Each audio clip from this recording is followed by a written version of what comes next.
Hey, what's up, everybody? So this is going to be a video of our normal push workout. Um, chest, shoulders. We don't really focus on triceps too much because we have a separate arm day. Plus, we incorporate a little bit of arms in with shoulders earlier in or later in the week. Excuse me. Um, but we do mostly chest with some shoulder movements since the shoulders are getting worked. So what you're watching now is how we warm up. As you see, we don't really warm up the chest because that's not as delicate as the shoulders. So we try to really get warm by doing some flies, some front raises, and then a couple of tricep push downs. I know for me, I have to get my elbows nice and warmed up and my triceps warmed up before I bench, or else it's pointless, and I feel like I might even get hurt. So, we don't do the same things for warm up every time. I mean, it's going to depend on how you feel that day. Sometimes my shoulders feel better than others. Sometimes my elbows won't move. So it all depends on that. So we just go through a couple times by feel till we're nice and warmed up and ready to go. And we think we could get going on our normal stuff with minimal wasted volume for warm ups. Pay no mind to my baby dumbbells. Like Jay said, this is our warm up weight, so just a lot of reps, a lighter weight. Not too light, you want to be able to control it. I think I had eights here, doing something around 20 reps. Same thing on the cable machine. Um, this is the time to really just pump some blood in there, like Jay was saying, warm up the joints, especially the shoulders. Both of us have had minor shoulder injuries, and if you've ever experienced that, it affects literally everything except for maybe legs. So, so definitely trying to avoid that. And like you said, these are just some of our favorite movements that we've chosen and combined together to really get a well-rounded warm up for the shoulder. And like Jay mentioned, triceps. We do bench first in this workout. You'll see coming up here. That's our first movement. Um, Kind of a new training layout that we've been trying is a nice warm up like this, and then jump right in with our biggest movement of the day, sort of front load our workout. So the warm up is even more crucial at this point, starting with that big movement. Here today, it's going to be floor bench. So from our warm up here, I just moved into a warm up set for the bench. This is wildly helpful for me with no weight. You'll see Jay doesn't do just the bar.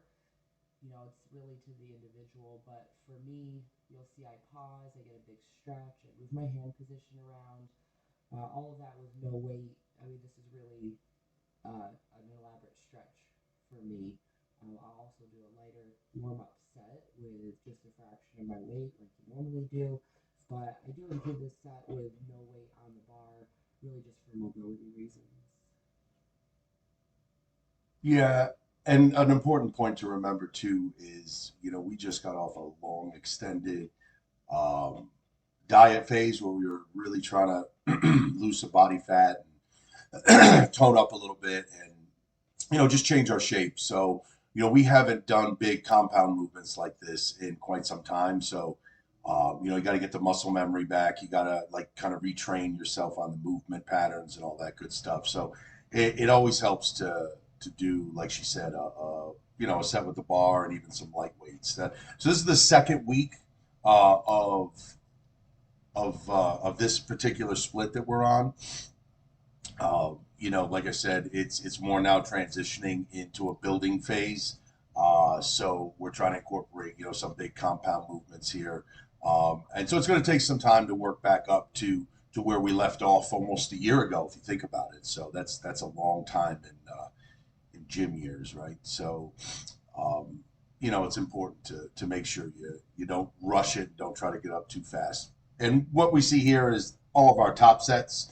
So for me, I haven't been underneath this much weight on a floor bench for quite some time. So I figured I'd just try it as my top set, knowing that I could always get reps with a drop set. So I ended up getting 17 reps on my last set, by virtue of just doing a drop set. But yeah, it was as heavy as it looked. But you know, after not lifting it for over a year, it it should have felt like that, right? It looked good.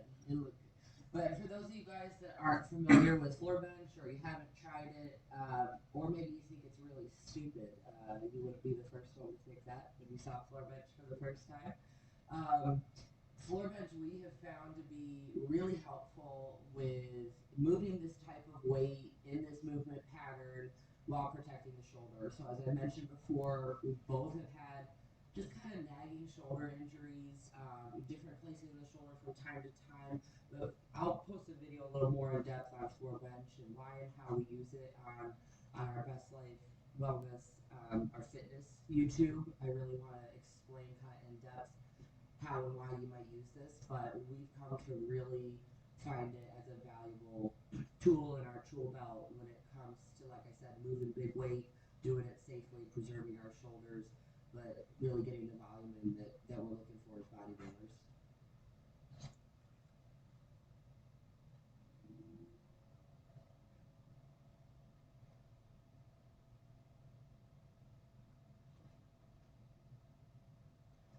These here are also maybe not the most popular movement if you haven't seen before, maybe done a little bit differently, but this version of a low fly is kind of something we tweaked and come up with on our own to really nail that anterior delt. We like doing them one at a time here, just so you can really get that big squeeze across the center line of the body. These feel really good for us. I mean, maybe not for you. It's really important to choose exercises that feel really good, where you can get great activation, good range of motion. But these have been really fun.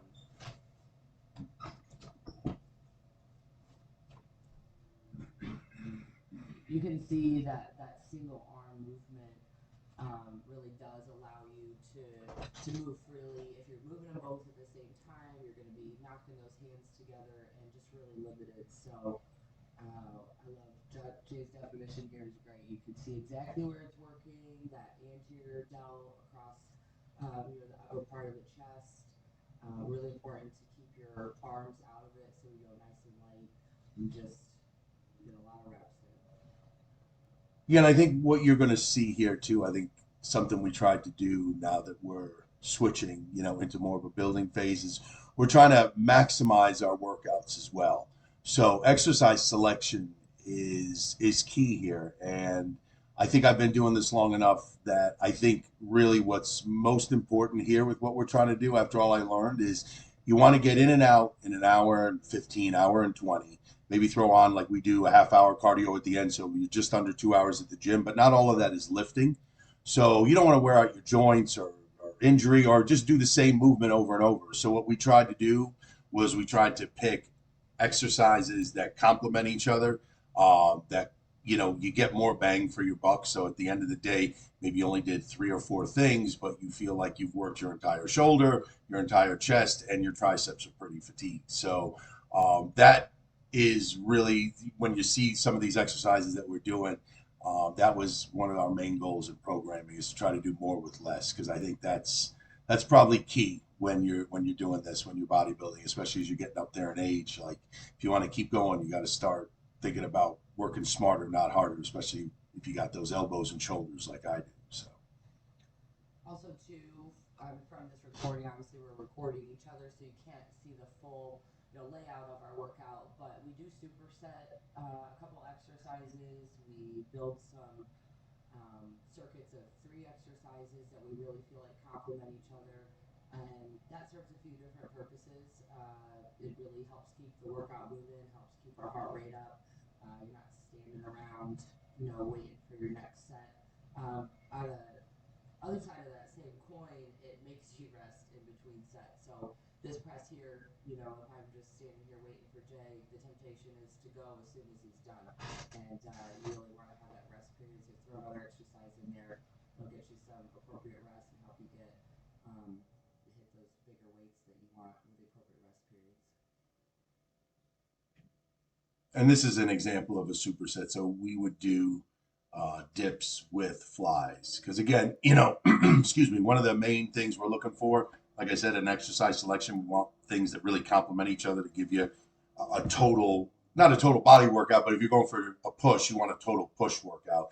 But also too, we superset because a secondary goal is really to get in and out in an hour and 15, hour and 20 minutes. I mean, you really don't need any more than that. I believe me, I've done the 2.5 hour workouts, and those don't really do much more for you. The ROI, the return on your investment after about an hour, hour and 20 minutes is like sharply negative. So you're really just wasting your time and wearing out your joints. So it's a different approach for me for sure.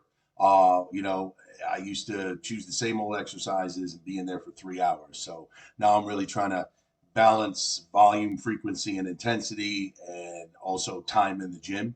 And you know, really, I'm looking to more emphasize rest periods and recovery this time around, and I think that's going to help us both. Oh, this is a relatively new movement that we've added, me reluctantly, but it's one of those things that if you hate doing it, you probably need to do more of it. It's just an arrow press, incline press. It's really just burning out the anterior delts there. That's an area I'm really focusing on growing. So just trying to squeeze every last ounce out of those before the end of the workout. And you know, it's good to have a workout partner that makes you do that kind of stuff. That's one of the things I would give up on a workout on my own. I certainly wouldn't throw these in at the end. So I'm super grateful to have somebody pushing me like this guy here. I mean, who can slack working out next to him? So these are a good movement that we found to add in. And even though I don't really enjoy it, it's good for me to like eat your veggies. Who really likes broccoli, right? Actually, broccoli's not bad, and if you're a bodybuilder, I think you probably are. That If you that don't, was a bad example. if you don't like broccoli, you've gotten used to it, right? Like the rest. Yes. So.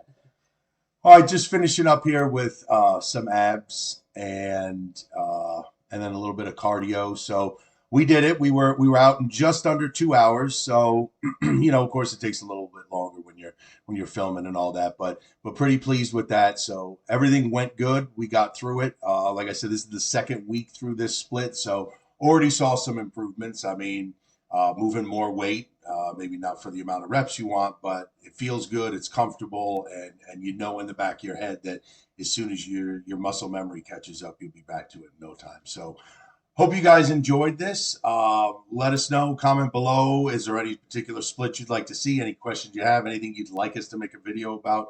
We'd be more than happy to. Otherwise, be sure to keep an eye out for videos like this, and also like Kimberly said, you know, tips on different tricks to try, like floor bench, you know, why that could be a nice alternative, especially for you older guys, you know, as opposed to the old traditional bench press. So young hot girls can do it too.